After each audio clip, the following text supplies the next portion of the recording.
God, how can someone say that God opened the door by destroying everything around you? And I took a step through that door he opened,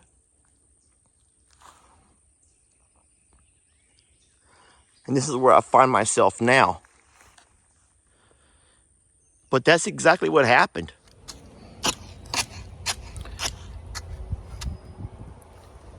I am working on the fence over here that's going to be my future ostrich and goat pasture. And my mind, y'all, my mind is just fast at work. And Jamie's going to be upset if I talk about this. I know she is. Jamie's going to be upset if I talk about this. But I'm going to talk about it anyway. I'm not going to talk here. I got a tractor driving over there. I got Dub and Sharon moving their things over there. Deontay's painting the fence. So let's drive down by the river. Let's have some real talk.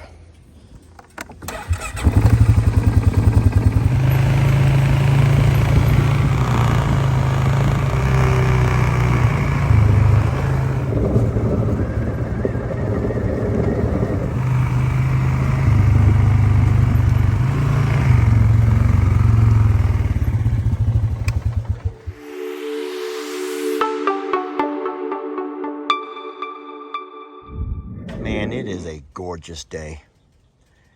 It is a gorgeous day.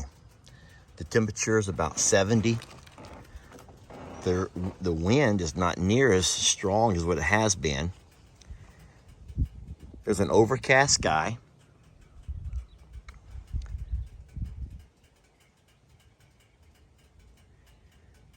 And I'm blessed. I'm so very blessed. The thing that's on my mind today is about how many people have taken advantage or have tried to take advantage of us because of our blessings. I'm not going to say any names, y'all. I'm not going to say any names. I'll make sure not to say any names. But I guess because of the fact that we've been able to bring people in, contractors, to do jobs that Jamie and I can't do, those guys that have special skills that we don't have. I think that when people come in, they kind of take an assessment of who they're working with, who they're dealing with. And I'm not saying everybody, but a lot of people immediately begin to ask themselves, maybe, how much can I get out of these folks? I mean, think about it. Every one of you ladies who've gone to a mechanic have had that mechanic assess you. Think about how little knowledge you have of what he's talking about, and has tried to find a way to shaft you out of hundreds, maybe even thousands of dollars. Elderly people, storm, hurricane, something comes by and damages a piece of your property. You have the tree experts come in, or the roofing experts, and they don't think they don't do it. They assess you. They look you up and down, and they figure out real fast, how much money you have based on what neighborhood you live in, how nice your home is, and they find out real fast, you know what? I wonder how much I can get out of these people. So because of the fact that Jamie and I have been able to purchase this piece of property here, which, guys, it's a beautiful piece of property right here on this amazing river. And we've called people in, people who we don't know, people who who've never worked for us over at I'm a Survivor, some of complete strangers. And they pull in and they do a real quick assessment. And you would not believe how we have been, I don't want to say shafted, y'all, because that makes me sound like, oh, poor me, someone pulled one over on me. But just the number of people who try to take advantage of you. So this is a private and personal story but it just weighs on me. It's weighing on me, and it's weighing on me. And it just goes to exemplify that it's not just total strangers who can sometimes pull things over on you, but it can be friends or family members as well. So our video cameras caught an act happening on our property. When I confronted the guy about it, at first he denied it. And whenever I showed the picture proof, instead of being apologetic, instead of saying, you know what, I'm sorry, do you want to know instead, the words out of that man's mouth were, you have everything, I have nothing. No, those are the exact words. The first words out of their mouth were, you have everything, I have nothing. After you pay a person a really nice salary for the work that they're doing, Jamie prepares lunch. She's constantly bringing out water bottles or something to drink.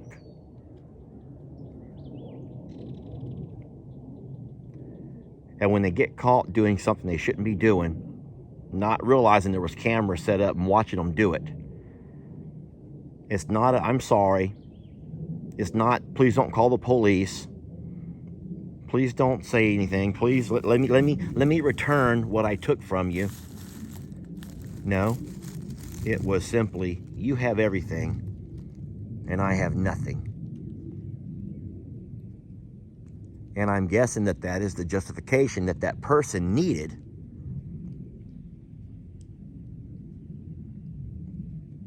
to commit the crime that they committed.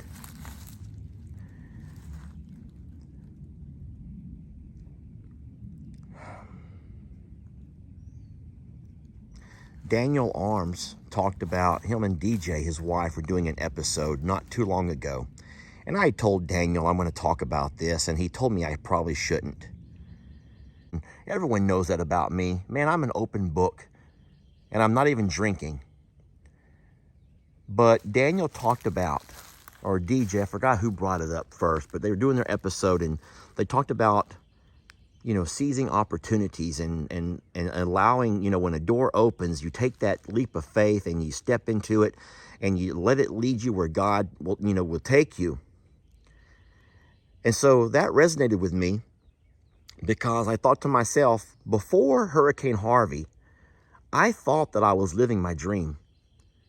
I did. Before Hurricane Harvey, I thought that I was living my dream, y'all. I was a school teacher and doing very well in my profession. You know, teachers don't make much money, but that's not how you quantify your profession as a teacher. You look at the relationships you have with your students. You look at, you know, the way your boss, you know, the trust you can develop with your boss and your coworkers, how you can contribute to having a successful campus. I don't mean just test scores either. It's just the culture of the school depends on the people who work there. I was very, very, very happy with where my life was at. And I was content to finish out the number of years I was required to teach. And then Hurricane Harvey happened. And you all know the rest of the story. And sorry I have the shakes, guys. Sorry I have the shakes. I'm going to try to keep my phone a little bit more steady. You all know the rest.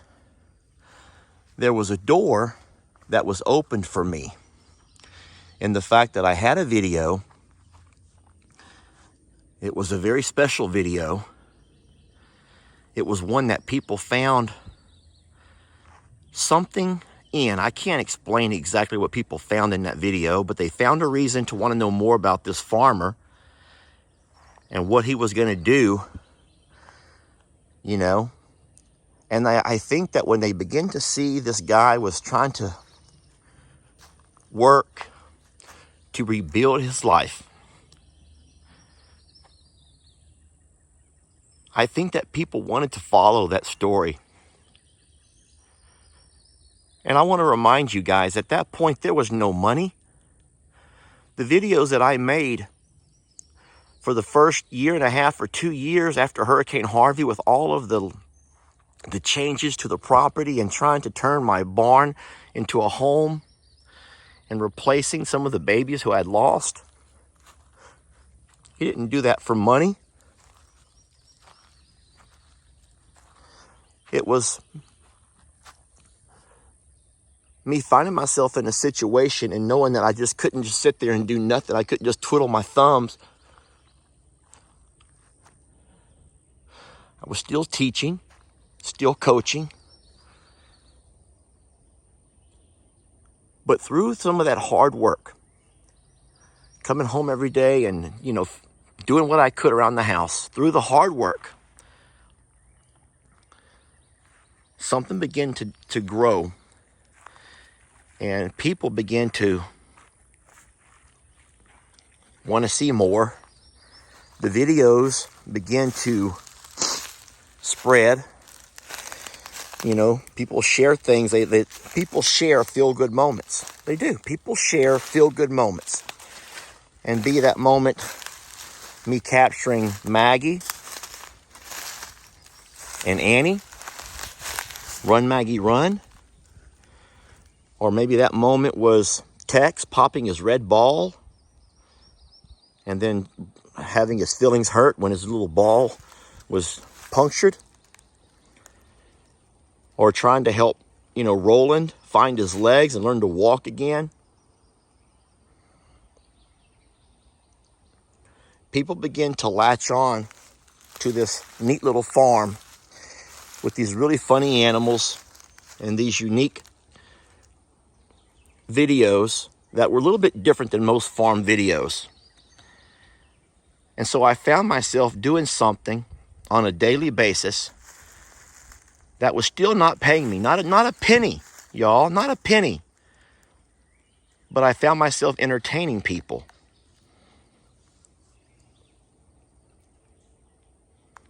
Here I am 2 years later, and this is the part where Jamie gets upset when I talk about it, but it's true, and I don't mind you knowing it. I find myself 2 years later, and now my videos are making money. Now my videos are making money. I still do the exact same thing as I was doing, 2 and 3 and 4 years ago. My YouTube channel goes back to 2009 of me making videos of all kinds of stuff with my kids and my job, my animals. But I've only been making money for the last 2 years. I took an opportunity, friends.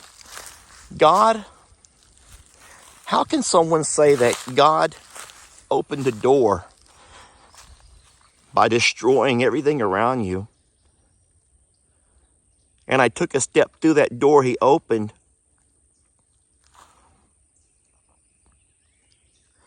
And this is where I find myself now. But that's exactly what happened.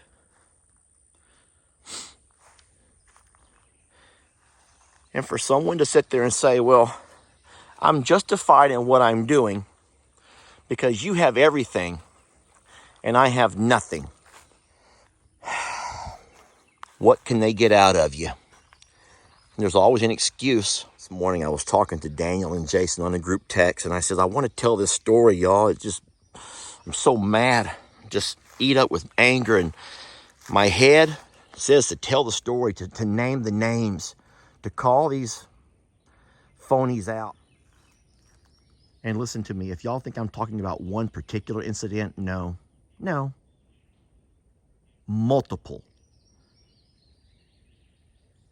Multiple people, unrelated, multiple businesses, multiple friends. And it goes back to something I've always kind of bellyached about, is how easily and how fast family relations can break down when someone sees that things are going good for you. Isn't that a shame? You would think that as family, especially, when someone sees things are going good for you, that they should be proud, should be happy. They should be, you know.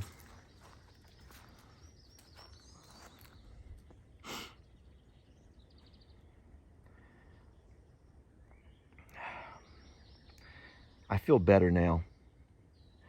And I would hope that if you've watched this video, in the comments, please don't tell me, oh, Lester, I feel for you. No, I don't want to hear that today. I want to hear your similar experiences. I really would. I would ask to hear similar experiences. Show me that I'm not alone. Show me that I'm not being selfish and I'm being a spoiled brat, that I'm just being, you know, feeling sorry for myself.